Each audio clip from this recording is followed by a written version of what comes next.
안녕하세요, 꿈부입니다. 오늘은 판교 아파트 오피스텔에 대해서 얘기해 볼 건데요. 여러분은 판교 하면 어떤 게 떠오르세요? 한국의 실리콘밸리? 아니면 수십억대 아파트? 로또청약? 이런 것들이 떠오르지 않으세요? 네, 이 아파트 수십억대 아파트, 이 아파트 단지 길 하나 건너가면 오피스텔들이 있거든요. 판교역. 거기에 오피스텔들이 있는데 이 오피스텔들의 상황은 그렇지가 않아요. 판교역 아파트, 그 아파트들이 20억, 30억 하다 보니 제가 이제 만기가 돌아온 오피스텔을 매도를 하면 한 3분의 1 가격이면 매도가 되겠지 하는 기대치가 있었어요. 근데 안 팔리더라고요. 이렇게 세입자가 나가야 되는 날짜는 다가오고 팔리지는 않고, 그래서 결국은 매도는 접고 전세를 놨습니다. 또 2년, 4년을 또 기다려봐야 되는 그런 상황이 됐죠. 그래서 이런 이제 이렇게 답답하고 냉혹한 현장의 얘기를 좀 해보려고 해요. 가감없이 말씀드려 보려고 하고요. 영상 시작 전에 이런 현장의 스토리, 살아있는 스토리 이런 걸 듣고 싶거나 알고 싶다면 구독, 좋아요 부탁드립니다. 여러분의 자산을 분명히 지켜드릴 겁니다.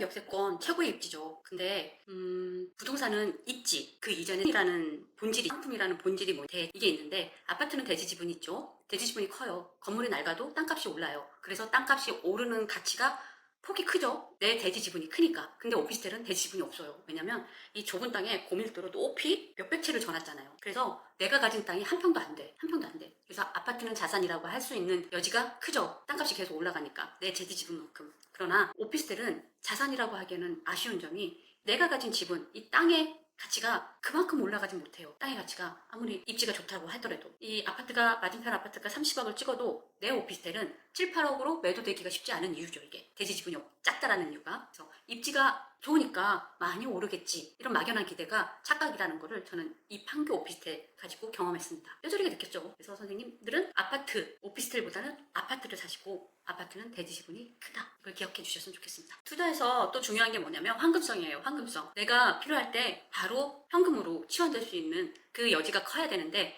지금 아파트 같은 경우는 매수 대기자들이 있단 말이에요. 입지가 판교역쯤 되면 가격을 조금만 내려도 다음 매수자가 생겨요. 내 집을 받아줄 사람, 내 자산을 바로 받아줄 다음 매수자가 있는데, 오피스텔은 드물어요. 거래가 안 되는 이유 보면 진짜 1년에 한두 건이거든요. 이게 왜 그럴까 하냐면, 왜 오피스텔을 원하는, 이 오피스텔을 사야겠다, 매수해야겠다 하는 매수자가 드문 거죠. 더군다나 이제 지금처럼 규제가 심한 시기에는 더 없어요. 내가 수익형에서 주거용으로 오피스텔을 사겠다, 주 포함되는 순간 내가 원하는 아파트를 사려고 했을 때 취득세에 대한 규제가 크죠. 중과가 크니까. 어쨌든 이 오피스텔을 팔고 싶을 때 팔아야 되는데, 팔고 싶을 때 팔지 못하니 월세 그러니까 뭐 7, 80만 원 이런 거 받으려고 하다가 수억 원에 이 내 목돈이 묶여버리는 상황이 되는 거죠. 그래서 제일 투자의 본질인 황금성, 바로 내가 팔고 싶을 때 팔고 나와야 되는데 그 뒷수요가 없다라는 게 제일 큰 약점인 것 같아요. 그래서 오피스텔은 투자는 황금성이고, 부동산 투자에 있어서도 황금성이 좋은 걸 사야 되는데 오피스텔은 그게 약하다는 단점이 있습니다. 더 치명적인 건 세금입니다. 이게 주거용으로 쓰고 있으면 오피스텔은 주택이거든요. 그래서 주택수로 포함이 돼요.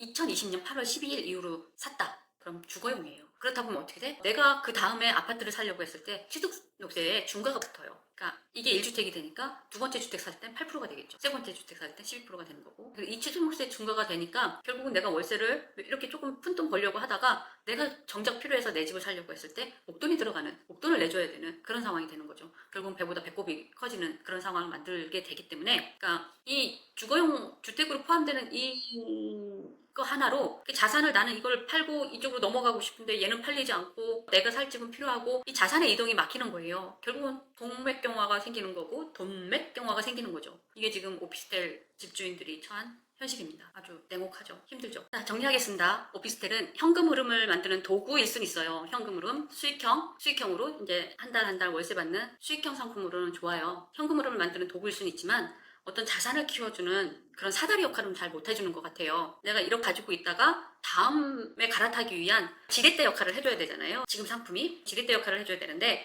오피스텔은 그 역할을 약해요.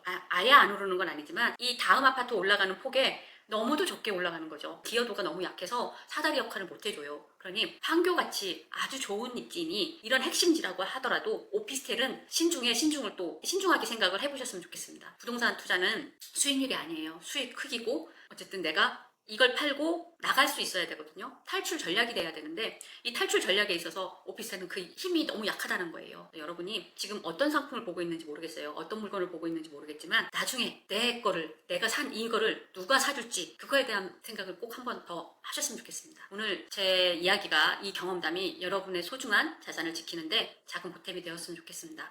더 깊이 있는 부동산 시장 상황이라든지 자산 전략이 궁금하다면 구독, 알림 설정 부탁드립니다. 궁금한 점 있으시면 댓글로 남겨주시고요.